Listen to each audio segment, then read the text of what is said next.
So the question I asked you to think of was, what are 3 characteristics of a good or an excellent investigator? So let's just start there. I'll put them up here, and we'll then use that to turn to investigator in this in Copperheart, both briefly here in the beginning, and then the second part of the meeting we'll turn more in depth to the character of Maria Kallio and her role as an investigator. In thinking about the keywords, we'll first go investigator, emotion, and then police procedural, and then we'll take Todorov in the last part of the first part of our meeting today. But investigator, three things. Yeah. What's your name? Charlie. Charlie. Methodical. Methodical. Good. It's interesting to think. What does methodical mean? You can answer. Okay. Like they follow a process. Okay. They don't just like leap to conclusions. They take step by step by step and analyze everything. Excellent. So there's someone who's following a process, right?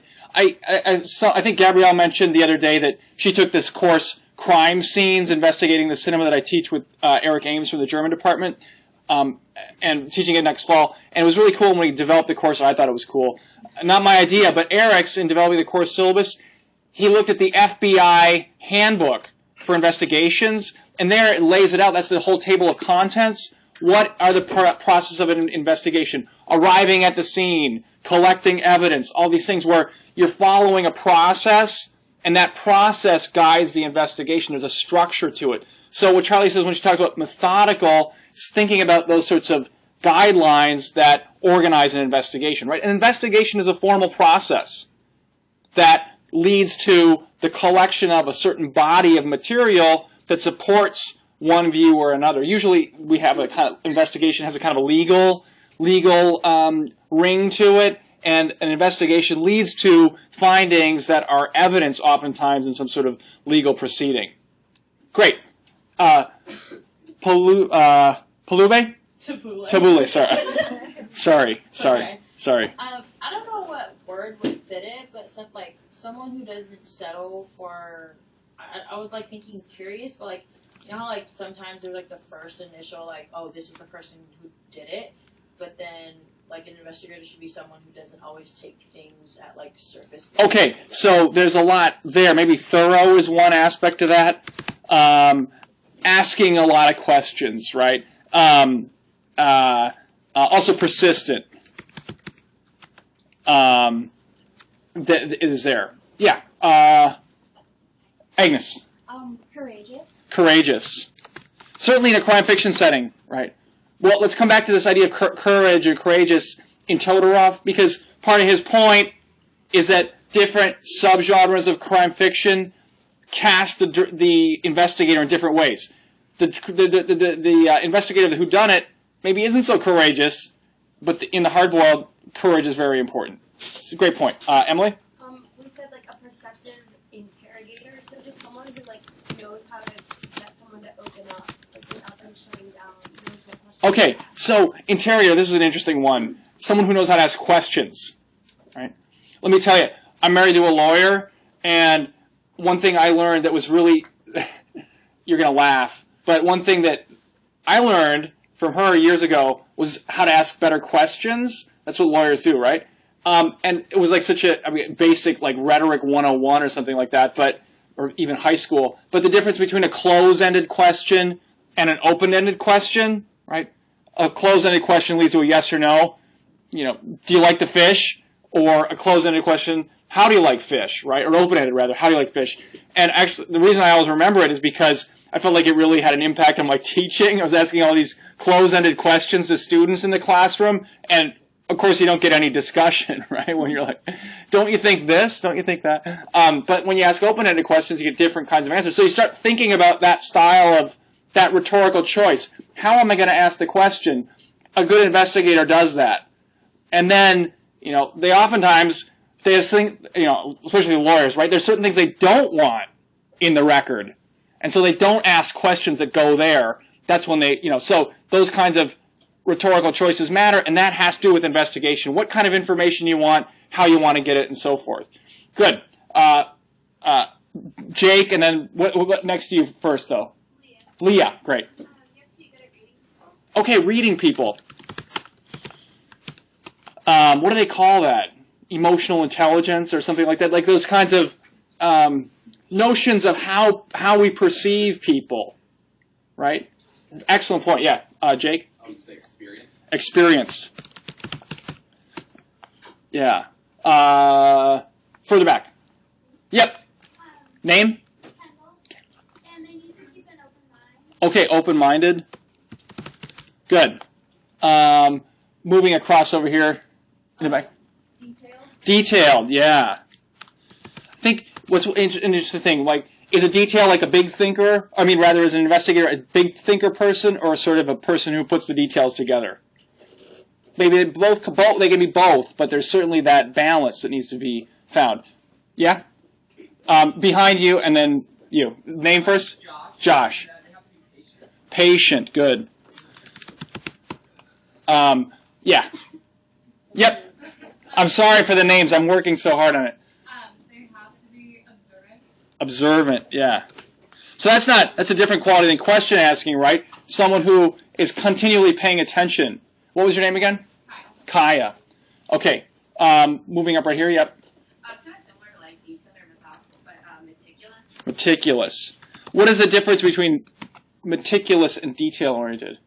We could just say like more larger scope, kind of includes like compartmentalizing and things like that. Okay, so there's like an organizational aspect to being meticulous, and also meticulous it seems like there's like a notion of method there as well, maybe because they both start with MET, but there's that idea of some kind of order to the acquisition of detail. Detail-oriented can just be like getting it all, whereas putting it in compartments is important.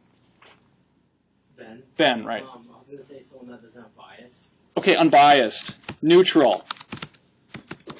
Right. And this is often, in crime fiction, this is a typical problem. Someone's supposed to be neutral, but then something pulls them one way or another. They can't see because of their unnoticed bias. Yeah. So encompassing that professional? Professional, yeah. Especially, right, we'll talk about a little bit more about genre here. The police procedural, right, that's one of the definitions of the genre. It's professionals at work that we're reading about. That's one of the things that you can say about the police procedural. That word police is very important. It's about the police and their methods and how they work. And so that professionalism becomes very important. And then, right, it's personal. You know, that idea that the police are also have their own private stakes, and that then influences their professionalism sometimes. And oftentimes, that's what we want, right? The gloves need to come off somehow. There's that aspect of, that we'll talk about emotion in a second, that becomes important. But yeah, so the professionalism is definitely there. Gabrielle? Like being intuitive. Intuitive. Okay, good. So, big long list of different characteristics of the investigator.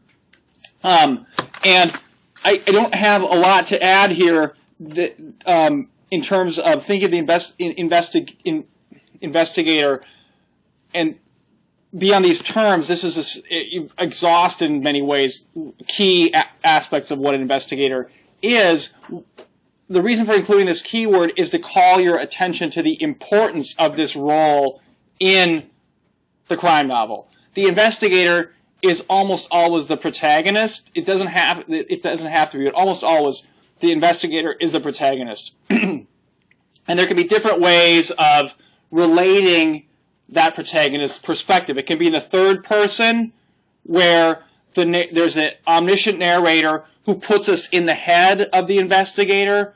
We'll see that, for example, in Stieg Larsson, or in next time in Karen Fossum, the next novel we read. Or you can have a first-person narration like we have in Lena Leithlein and this Maria Kallio, right, where she's narrating from her perspective. As you know from any kind of intro to literature course, the first-person perspective is much more circumscribed. She doesn't know everything, right? Whereas the omniscient narrator can tell us things about what's going on that the investigator doesn't know, for example. That's the way that At the Water's Edge starts, where we get information that the investigator doesn't know. And then that play of information becomes important. And, of course, that goes to investigation, right? because the investigator's trying to acquire information, and so what is outside their knowledge then seems important or might be important. They need to discover it. That creates that kind of tension oftentimes in a narration, whether it's film or whether it's like this. I mean, it's a classic suspense technique where you see the train hurtling down the track in these cuts, and you see someone walking across the train tracks, and the other one's, well, they're going to have to meet, what's going to happen, what's going to happen. That's a kind of in miniature, what happens in a crime novel often, where we see some information that the investigator doesn't have going on over here in these sections, and then that intersects with the investigator's building of a file, building of a sort of set of information about what's going on. So, my point in including the term is to make you think a little bit about that role and formally what the protagonist is doing. They're trying to build a set of information. Now, the question is, how do they do it? Right? How does the investigator work? And of course, that is one of the things that Todorov talks about and that you'll see in reading these novels. The investigators that we deal with do it in very different ways, and that is one of the main ways in which these novels are shaped. And one of the things you could say about Scandinavian crime fiction is there's a certain kind of investigator, and as a result, a certain kind of investigation. On the most general level, it's a police investigation. It's almost always a police procedural. Not always, for example, Larson is not, but the 4 other novels we were reading are all police procedurals. You had your hand up. Yeah, I wanted Name? to add that. Jennifer? Jennifer, yeah. I wanted to add that I think investigators should also be flexible. Flexible. Not only in the way of thinking, but also the long hours that they have to Okay. set aside their life. Right. Yeah, it's like it's almost a cliche of the genre. Right, they're working all hours of the day and night, exhausted because of the intensity of the investigation, right? At their wits' end. And so that flexibility is both an emotional one, I'm willing to work those hours, but also an intellectual one, ready to tackle these different problems. Okay, that raises the issue of emotions. Let's turn to that second here. And here's what I want to say about emotion as quickly as possible. Emotion is an important keyword for us in the course because investigators often have different emotional styles that are really important to who they are and how the investigation works and what the novels say to us as novels. So thinking a little bit about emotion helps us understand better what the novels are doing and helps us respond to them critically. So the question is, like, what do we mean by emotion? It means we could go on for the rest of the meeting talking about what emotion is, and we'll try to keep ourselves a little bit limited with 2 points. First of all, emotion is an interior state. Right? How you're feeling on the inside, happy, sad. There's basic emotions, fearful, right? Happy, neutral. Oftentimes we just feel neutral, right? Where there's a sort of a default emotional state that we have. And we could go into joyful, you can go to different kinds of emotions, degrees of happy, degrees of sad, degrees of neutrality, panicked, those kinds of things. So fear, then there's panic, right? And we often think of those as interior states, and fine. On the other hand, we can think of emotion as not us to ourselves, these kind of automatons or sort of that go around with our only in our own emotional worlds, right? But our emotions are oriented toward others, and this is what matters for crime fiction. That is, when you come into a room, you may be feeling one way, but there's a whole emotional script about how you're supposed to act in a certain social setting, right? You could call it even a ritual, emotional rituals. There are certain ways we're supposed to act, certain scripts about how we're supposed to feel, right? Someone gets up and starts screaming in panic right now. Right? We would all react to it. It would be a strange emotional situation. It would take some seconds to figure out what to do, and then maybe someone would kind of take control or whatever. But those sorts of unexpected emotional moments are important. And the point I want to make is it's not just about how you're feeling, but about your relationship to others. You also perceive others perceiving you as an emotional being. Right? And this is important for crime fiction because it's a form that's, in its question asking and investigations, is continually depicting emotional interactions. And so that's why the emotional style of the investigator is so important. They're trying to both project a certain image to the people they're talking to, and yet at the same time observe those people around them and how they're acting emotionally, right? Because it's about concealment and revelation, oftentimes. In fact, if you look at the words we had for the investigator, a lot of them are about emotions. Persistent, courageous, perceptive, interrogator, right? How do you interrogate someone? How do you get the answers that you need? Right? These very subtle kind of emotional giving of emotional cues. Maybe you establish a relationship. Right? People maybe remember that the after 9/11, the whole discussion of torture in the United States, and one of the main arguments against torture was that it doesn't work very well. And why was that argument made? Because that's just brute coercion, right? You use physical force to try to squeeze information out of someone by making them hurt so bad they want to die, right? They give you that information because they cannot withstand the pain any longer. Right? That's one method, right? But the point that was often made by experienced interrogators was that actually a better way, a much more effective way to get good information is to use emotional kind of manipulation to establish relationships and get it that way. I mean, that's what we're talking about interrogation. It's about emotional style, and that's about knowing what people expect, knowing how to respond to them, those kinds of interactions. Reading people, same thing. Reading their emotions, reading situations, knowing what the expectations are, how to respond. So the point about emotion is that there are these sorts of cultural scripts that tell us how to be emotionally, even if we're feeling very different on the inside.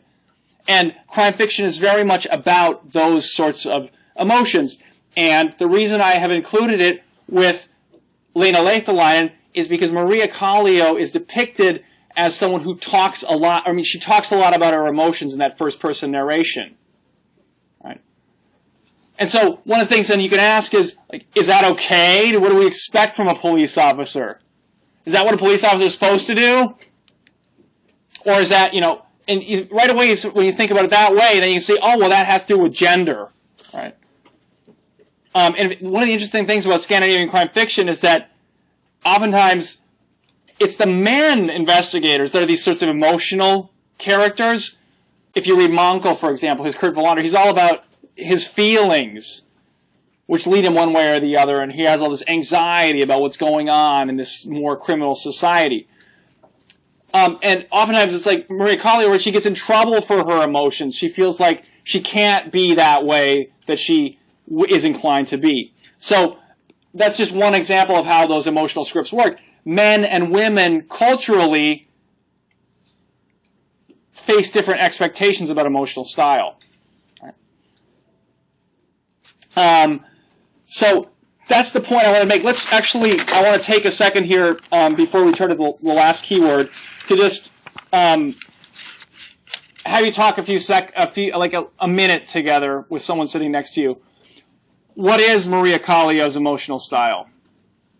We're going to develop that question further in the second part of the meeting, but let's just test the waters and see what people think here at the beginning. So just talk with people around you for about a minute about your impressions of Maria Kallio's emotional style, and then we'll hear from the class about that.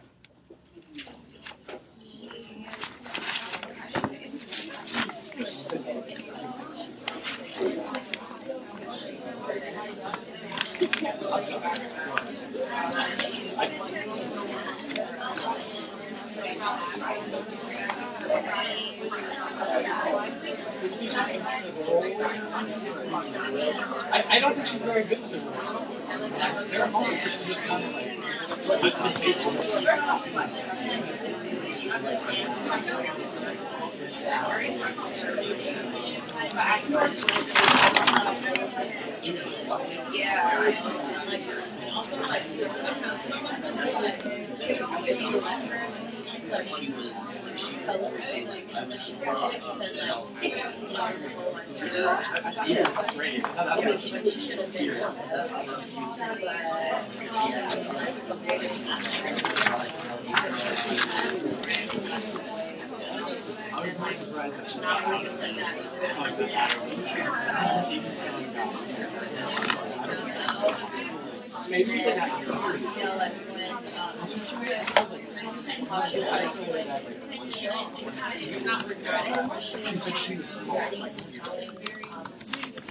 Okay, let's hear what people had to say. I'll just put Mary Bicalia's emotional style. So this is, this is not just her, right? You can think about how in being oriented toward others in various situations, how does she navigate those situations? So it's not just about how she feels on the inside, right? But how she relates to others and how she deals with those cultural scripts. Yeah, right here. I think for me, her past is a big thing that she draws back on. Okay. The main character always thinks about her childhood and like past pain, so they let you kind of into that inner psychology of her mind. Okay, so thinking of the past. She like reaches back into her memories and applies it to herself and others. Orients her to herself and others in the present. Right? In a way, it's interesting. That's kind of a notion of trauma almost, right? That something has happened to you in the past that is fundamental to the way you think about things in the present. So maybe that's a horrible thing, or maybe that's a really, success. Maybe you've always had things that come easily to you, and as a result, you expect that things should come to others easily, and so you have that kind of grace, right, that you just do it. So there's different ways to think about it, but it's kind of a model of the past haunting the present. And that's, of course, important for emotion. And we're going to find, especially Girl with the Dragon Tattoo, also the Adler-Olsen novel, and especially the last one, Andreasen, that trauma model of the self is really important for the investigator. Yeah, Pete. I kind of feel like she really keeps her emotions inside her a lot. You see most of it, that most of it's internal, like her love life with John, so she never really wanted to tell him because she didn't know what it felt like, and that's kind of her investigative style too. She has all these thoughts, but she tries to be professional about it. Okay. So that this is Pete's point is a good one about how we read her emotions. That because it's the first person, we have a very privileged view of what's going on inside her head. And yet at the same time, the novel continually suggests that she's not showing those emotions. She has a sort of a calm facade, so that she may be very emotional, and yet she keeps a professional demeanor in most circumstances. And that's then an argument about how the novel's structured, that first-person narration. Yeah. George, yeah. I agree with Pete, and she's a really sentimental person. At the same time, she does a really good job of keeping her emotions in check when she actually storms. So that's causing her a lot of anxiety. Okay, so this is like it's a good one. Sentimental, you say, anxiety, it leads to anxiety. Which in a way, it's again, this sort of classic psychological model, right? One of kind of like psychological economy or like energy, the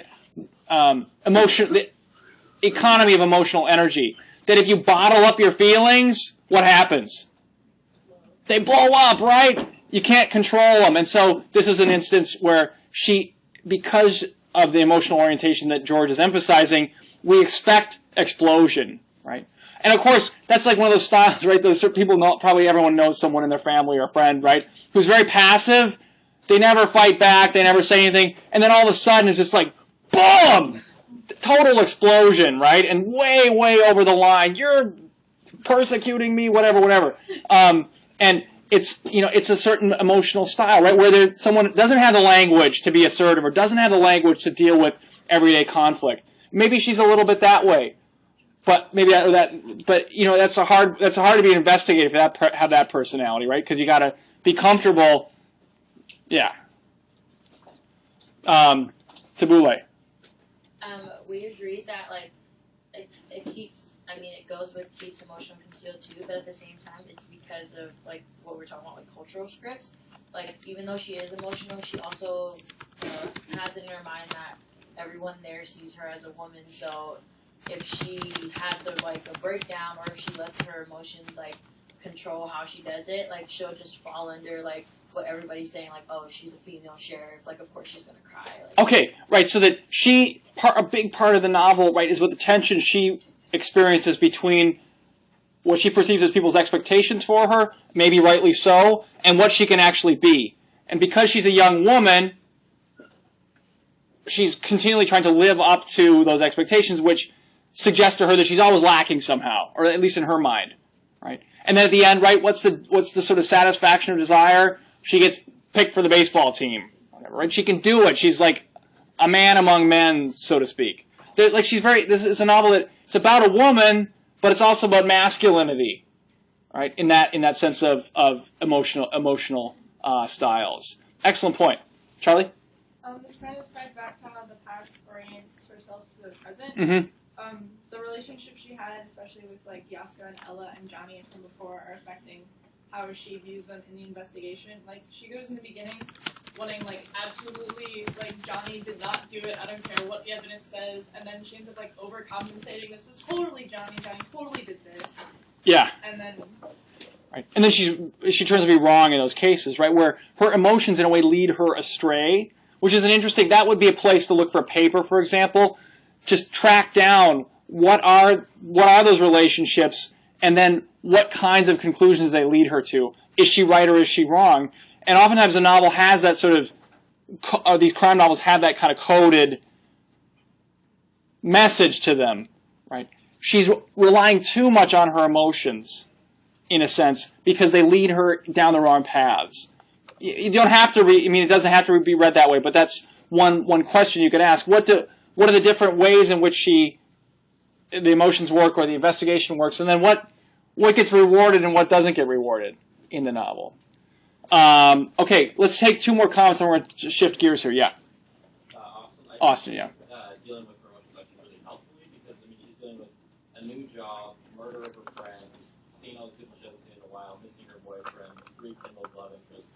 Yet she's just going on runs to things like to herself. She's working out. She's not drinking like everyone else in town. I mean, she has her nights, but she's not just getting drunk like everyone else. Okay, so maybe there's like a healthy model here where she seems to have some ways of. This is more the internal thing, right? She's like coping with the tension, the stress that she faces, which is interesting, right? This is kind of, one could argue, this is a rounder character where we see her how these sorts of coping and stuff like that. It was not just the investigation and that emotional world, but a broader depiction of her as a character. Cameron, last comment. She was able to keep calm and collected in high-pressure situations. Okay.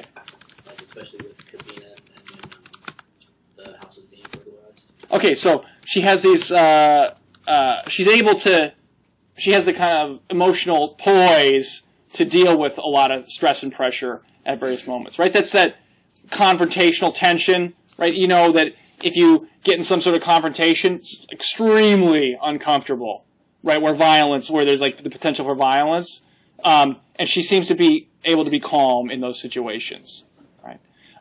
So this helps us think about those, both who she is in that internal emotion, the number one idea of emotion, and number two, the cultural scripts. So I hope that you can see how emotion as a key word can help us understand the character a little bit better and deepen our thinking about the novel.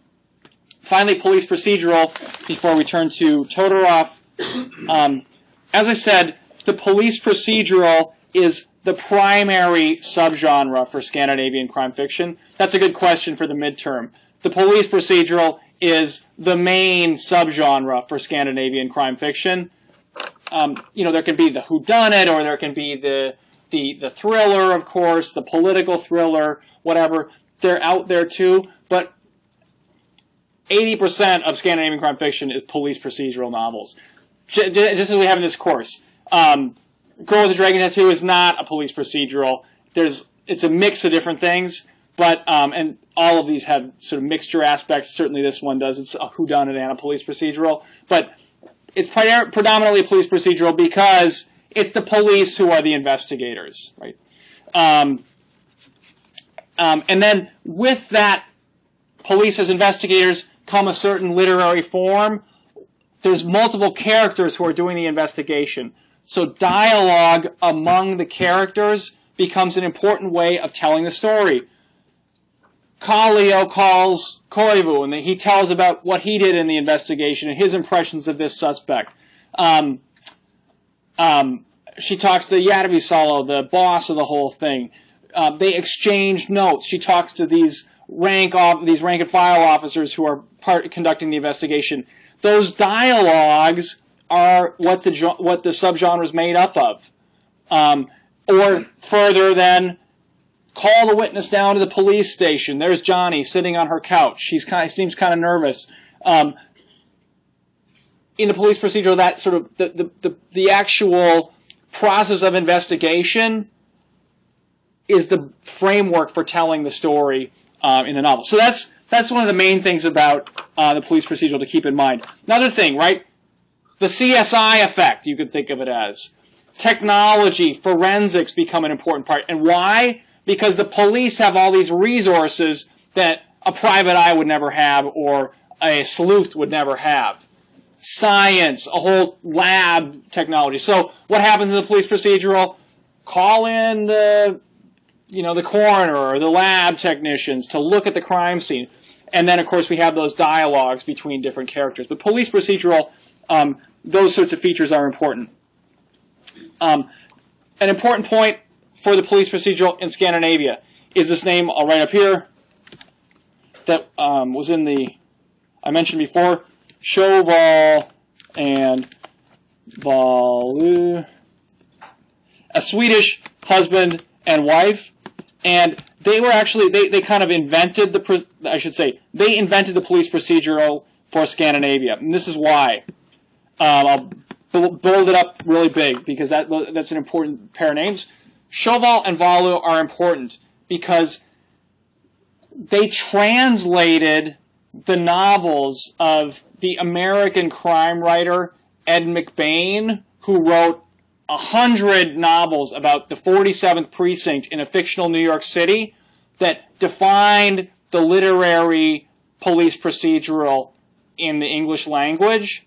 He really started it in the 1950s. They translated him into Swedish in the early 1960s, and they took that subgenre, the police procedural, and invented a Swedish version of it.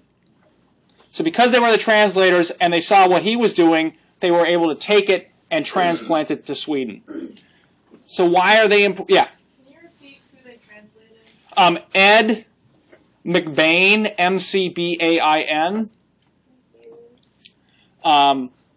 And it's a pseudonym, but if you can Google that and you'll get all the information you need. We don't need to go into further details about him. But what's interesting about Sjöwall Valu, and this tells you something about the socially critical dimension of Scandinavian crime fiction, which tends to be, it wants to criticize society. We're going to talk more about that as we go along, and criticize the state oftentimes. Sjöwall and Valu were communists, and they said, everyone thinks of Sweden, it's like so far to the left of the United States, it's going to fall off the edge of the planet, right? They said Sweden is a bunch of capitalists who have seduced the working class into a bad deal, and we need to wake the working classes up so that we can have a real revolution. So in their 10 novels that they wrote between 1965 and 75, before Per Valu died of lung cancer, they wrote these novels that were kind of agitprop, trying to show the problems of the Swedish welfare state, and gradually, each novel becomes gradually kind of more shrill. So they were critiquing Swedish society from the left, right, and showing the problems. And usually those problems are career politicians trying to move up in the system who are corrupt and sell out these poor working class people who are caught up in one kind of crime or another.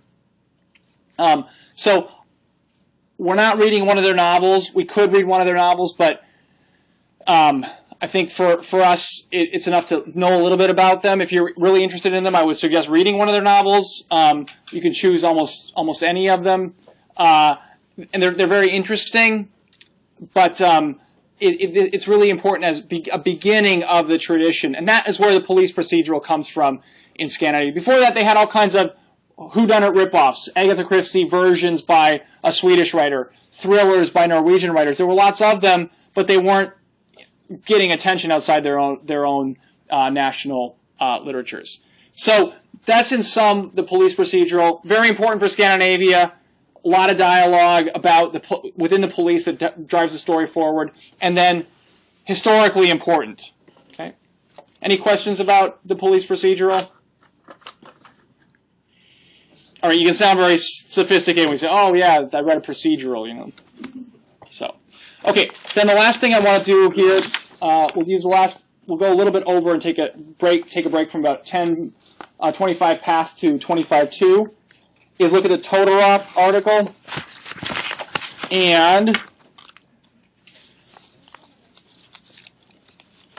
there's two questions I want to ask, and I've touched on them already in class.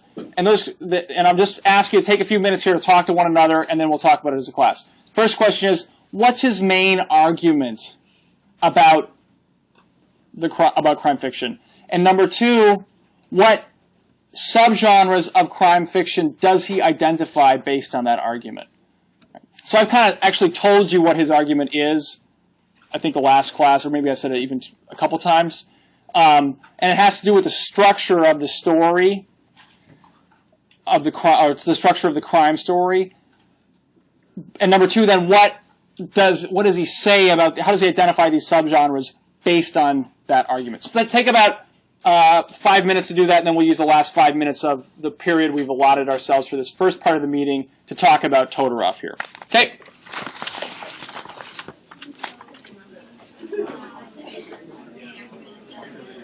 So this is the typology detective fiction article.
I'm sorry, this is not okay.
Okay, let's hear what people had to say. I know that this is you were supposed to read it for last Thursday, so I noticed that not everyone had it like easily to hand. So I will do my best to fill in as needed. But what's the main argument that Todorov has here? Very simple. Yeah.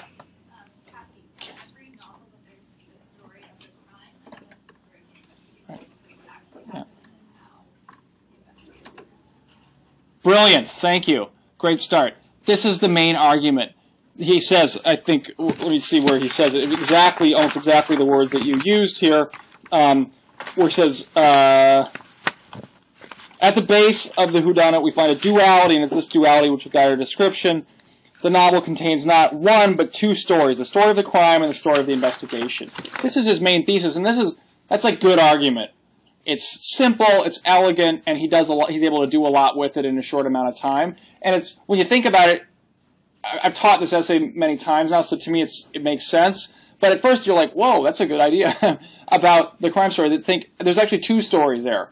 The story of the crime, which always happens at the beginning, and then the story of the investigation. And you can make a lot of observations about what's going on in these different novels by asking yourself, how big is the story of the crime, and how big is the story of the investigation? And one of the things I'll say about Scandinavian crime fiction is the story of the crime is often quite big. And why? Because there's all this contextualization of the crime itself. And why do they do that? Because the criminal is often a victim, and you need to explain the victimization in order to explain the criminality and thereby the crime. So Scandinavian crime fiction tends to blow out the story of the crime, and the story of the investigation becomes a little bit smaller as a result. But that's just an observation on the side, pointing out the utility of the main argument here. So what does he do then with this main argument? Yeah, Agnes. He compares it to the detective series, but right. He uses it to look at different, what he calls genres, or what I call subgenres of crime fiction. And he identifies three subgenres, or genres, depending on how you want to use the terms, of crime fiction. What are the three that he identifies?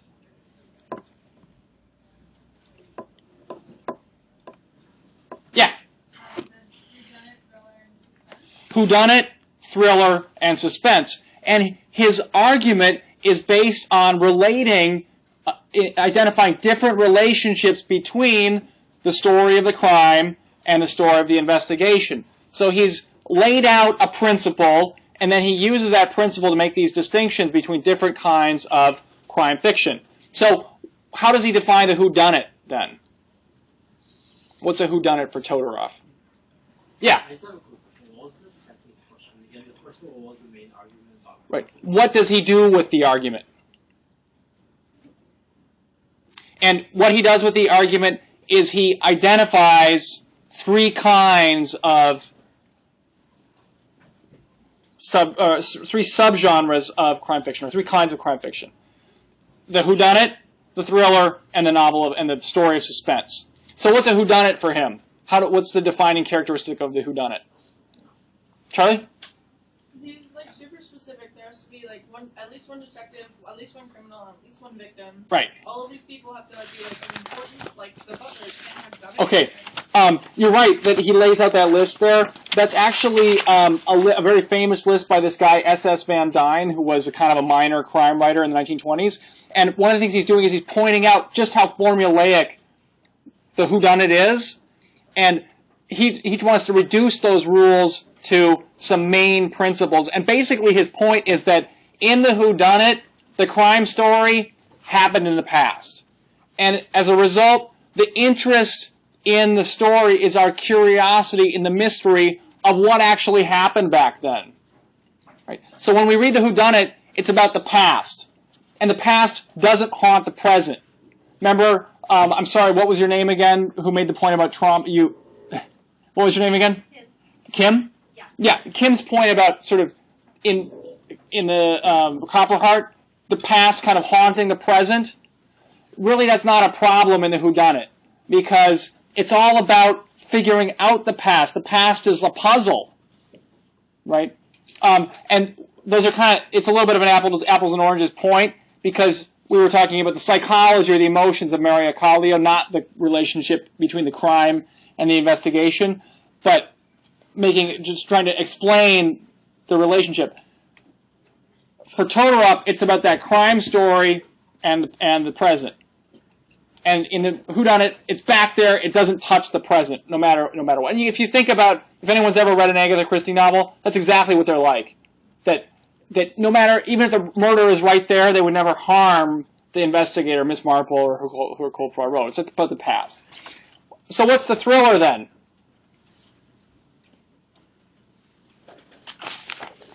How do you define the thriller?